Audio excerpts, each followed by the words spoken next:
Kembali lagi di Sportcast SSB Sisotoi Bola. Kali ini gua dan juga seperti biasa teman gua Aryo dan juga Pito buat ngebahas timnas Indonesia yang akan berlaga di kualifikasi Piala Dunia 2026 melawan Jepang dan juga Arab Saudi. Dan untuk episode kali ini gua juga dan teman gua mau bahas Indonesia lawan Jepang dulu. Oke.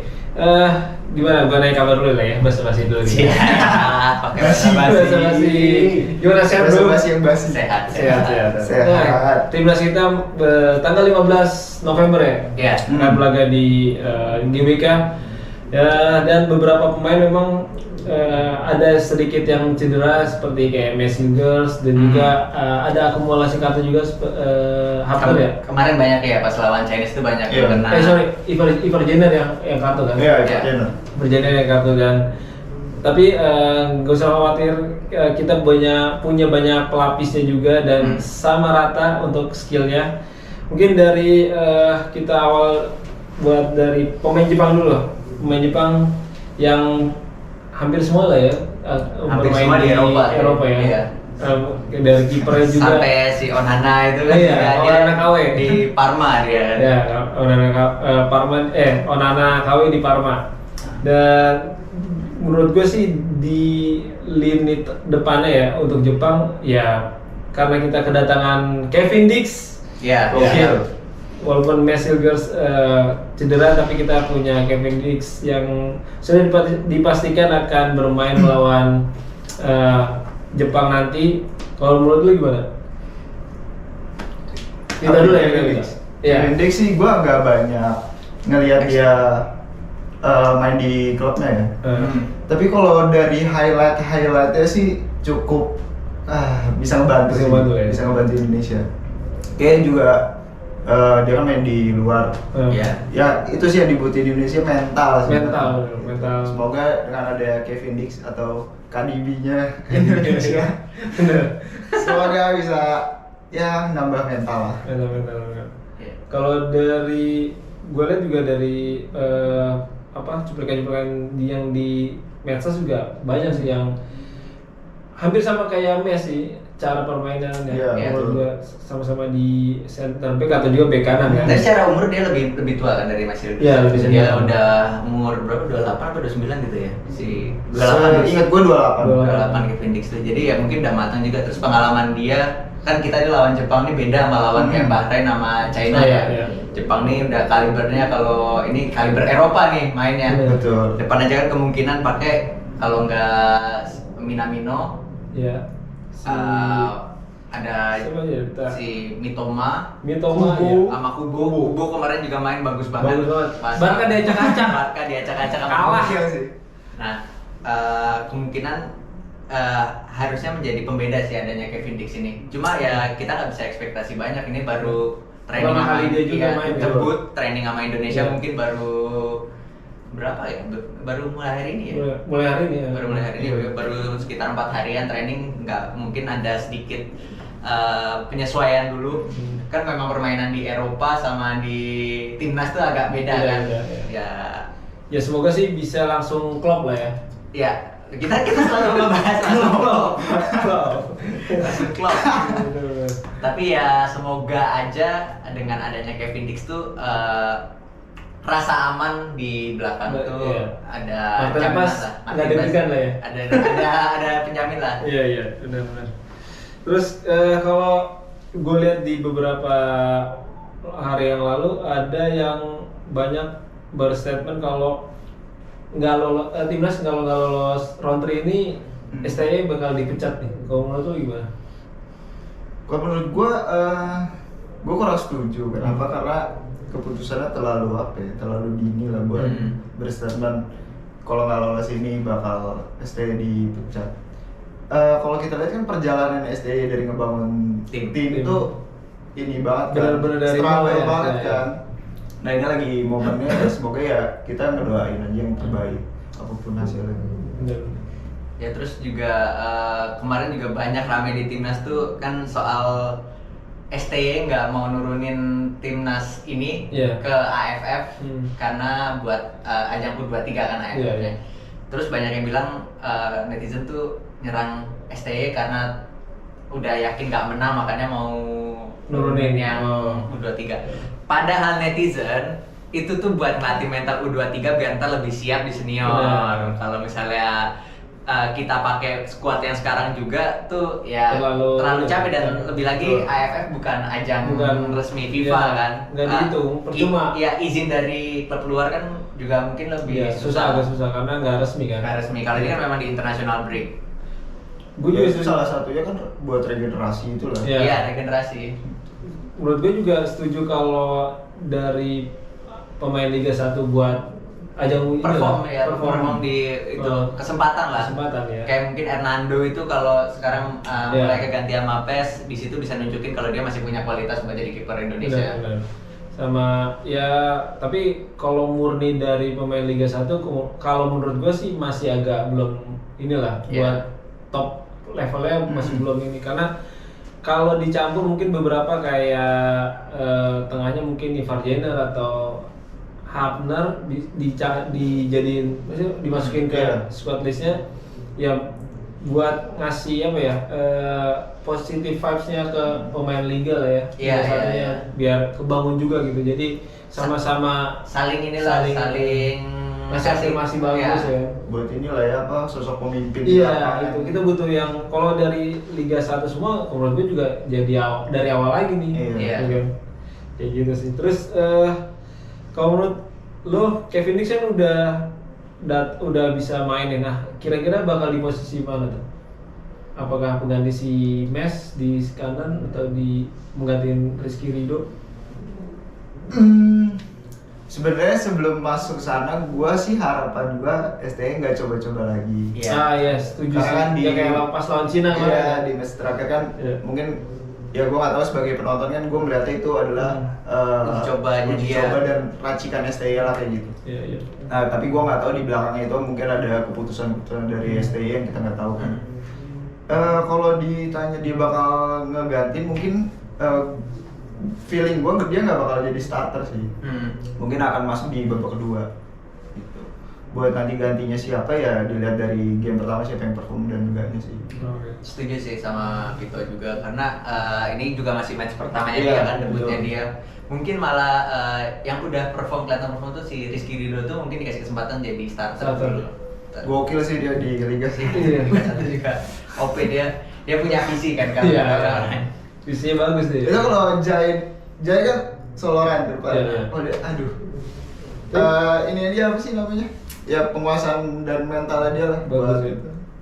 Gue liat di pas Venezia lawan apa ya? Oh, Inter. Iya itu. Iya kan ya si Jai lari sendiri ke depan. Gila, keren banget sih. Menurut gue butuh sosok yang kayak gitu tuh. Kalau dulu kan di sebelah kiri kayak Carlos ya. Carlos bisa lari kan.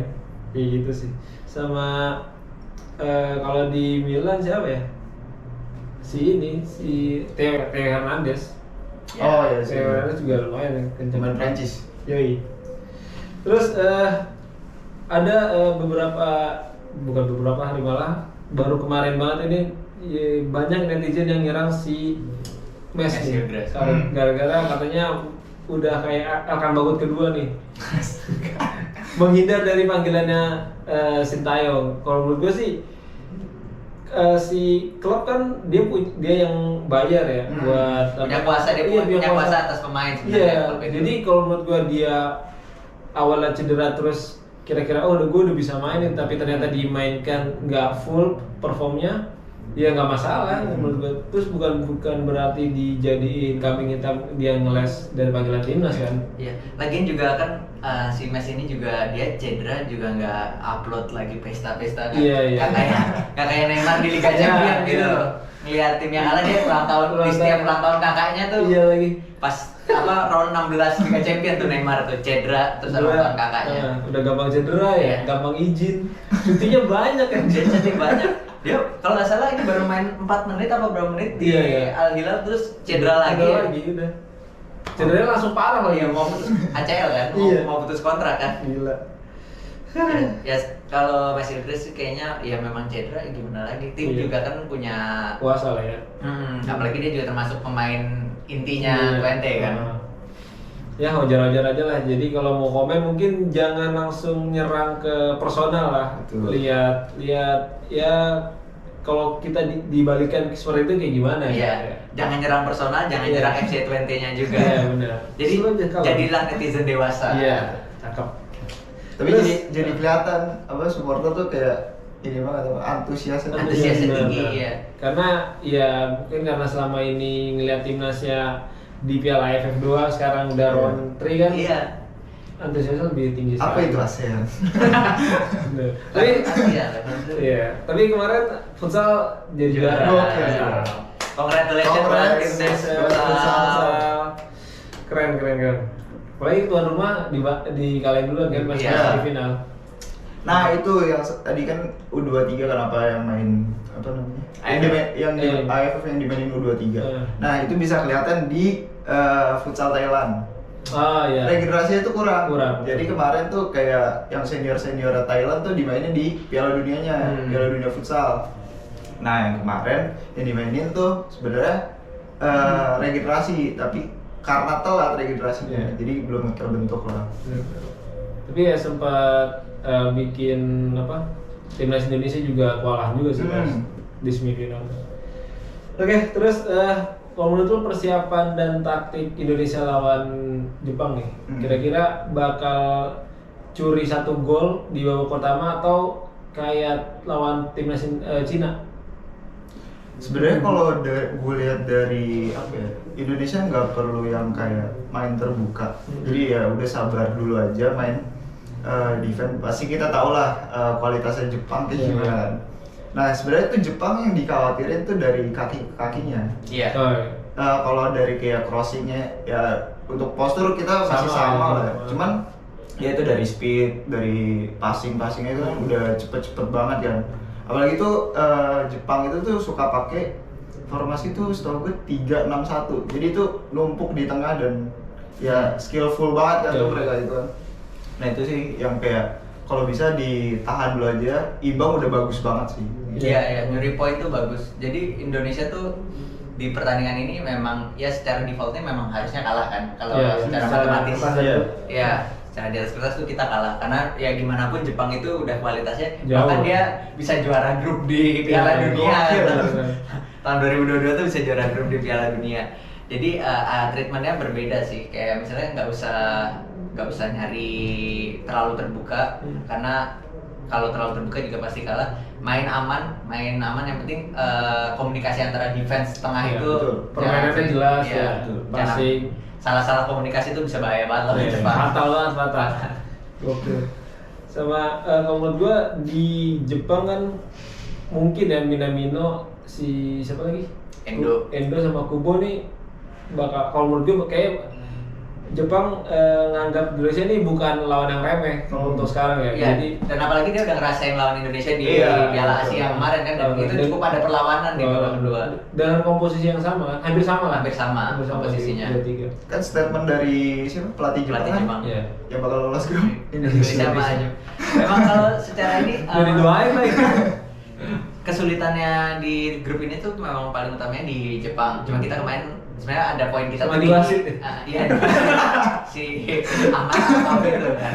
Di 2 pertandingan kemarin tuh kita harusnya bisa menang, ada chance menang, cuma satu karena curang, satu lagi memang karena nasib aja tuh. Iya. Sama ada salah-salah strategi dari Sintayong.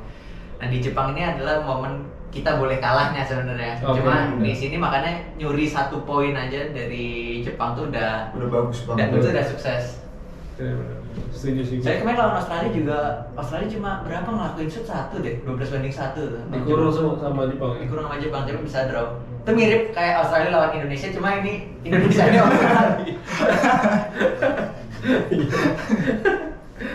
Kalau formasi nih, kira-kira bakalan diturunin siapa dulu nih starting eleven-nya? Indonesia dulu deh. Indonesia ya. Iya. Indonesia di Bakal pakai berapa back deh? 5. Tapi kayaknya nggak mungkin Bek, pakai 5. 6-3-1. kayak mungkin 5 itu bukan full back, pure back semua ya. Oh. Iya. Jadi DMF mungkin ikut back. siapa ya? Verdong udah pasti sih menurut gua. Verdong nih bakal ngunci si Kubo nih. Yakin gua. Kubo nggak bisa satu. Nggak bisa satu. Nggak bisa satu dong. Verdong sama siapa dong? Verdong Hapner lah. Hapner udah bisa main deh. Iya bisa. Ivar Jenner yang kartu. Enggak, Hapner kan sebelumnya cedera dia. Oh iya sih. Tapi pas Gue belum tahu nih update si Hapner, dia bisa main apa enggak nih. Gue sih Verdong, J,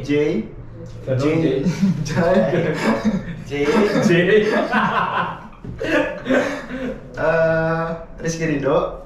Oke. Siapa lagi? Berapa formasi? Formasi itu berapa? 5-4. Di atas kertas 4 belakangnya. 4 itu kiri Verdong, Jai, Ridho, Sadi Walsh. Untuk speed sih gue lebih ini siapa? Asnawi. Oke. Tengah Tom Hai. Ya. Pak siapa deh? Nathan. Oke. Siapa lagi? Nathan sih. Kalau emang Hapner belum bisa, berarti diganti sama bisa si ini. Ini paling siapa? Siapa nama nih? Kalau Sen sama si Asnawi main, biasanya si Asnawi depan tuh. Asnawi di kanan, back belakangnya si Sen. Itu berarti Asnawi nggak main deh. Ini bukan. Depan ya mungkin tengahnya itu enggak kan, kalau biasanya kan 2 depan itu si Ragnar Strik. Story sama Orot Mangun kan. Iya. Dan ini gue milihnya sih Orot Mangun di tengah. Kirinya si Strik. Itu sih kayaknya. Kalau lu yuk.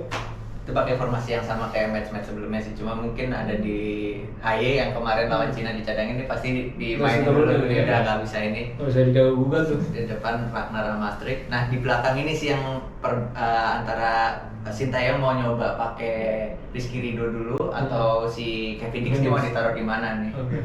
Karena memang ini masih mungkin jadi surprise strateginya juga ntar biar Jepang nggak bisa nganalisa juga, karena kalau mungkin dipasang di posisi aslinya Kevin Dix di Copenhagen mungkin aja udah ada dipelajarin kan. Oh iya. Nah, mungkin punya racikan baru ya. Ada racikan baru nih, tapi itu yang menakutkan racikan baru. Cocok atau enggak? Cocok atau enggak? Makanya kalau gue mendingan lebih amannya di babak pertama mungkin Rizky Ridho dulu turun buat jaga poin dulu ya. Center back, apalagi butuh fisik tinggi, bola atas kan dia lumayan jago. Kevin Dix lu nggak tahu tinggi atau nggak sih? Kayak 175-an. Lumayan. Cuman badannya agak berisi aja. Berisi. Ya paling itu sih. Di depan standar lah Orot Mangun sama Strik. Oke. Itu sebenarnya kalau Jepang tuh postur nggak terlalu ini ya. Speed ya gila. Larinya gue sama posisi. Kalau ini Mitoma tuh. Iya. Mitoma bisa kanan kiri. Iya. Liverpool pernah dia dari sini nyebrang ke sini. Kalah kita di FA Cup. Enggak, itu emang permainnya jelek. Ya. lagi jelek. Karena sih pucuk ya. 2 Champions sama Liga ya. Iya, kedinginan gitu. Iya, gokil. Oke, mungkin itu aja ya. Sementara nanti prediksi lawan Arab Saudi bakal di episode selanjutnya. Kita ngeliat sekalian bahas post match dari lawan Jepang. Oke, mungkin yang bagi yang mau nonton langsung, jangan jebol. Dia nggak bisa sekarang kayak pakai Garuda ID. Harusnya lebih aman ya. Seharusnya lebih aman. Karena biasanya ada aja oknum kan. Iya. Sama mungkin kalau yang belum daftar Garuda ID belum bisa daftar sekarang.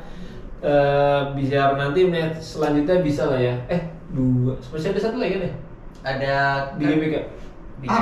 Arab Saudi. Kan udah sold out. China. Udah sold out. Iya Cina. Lawan Cina. Lawan Cina sekali lagi benar.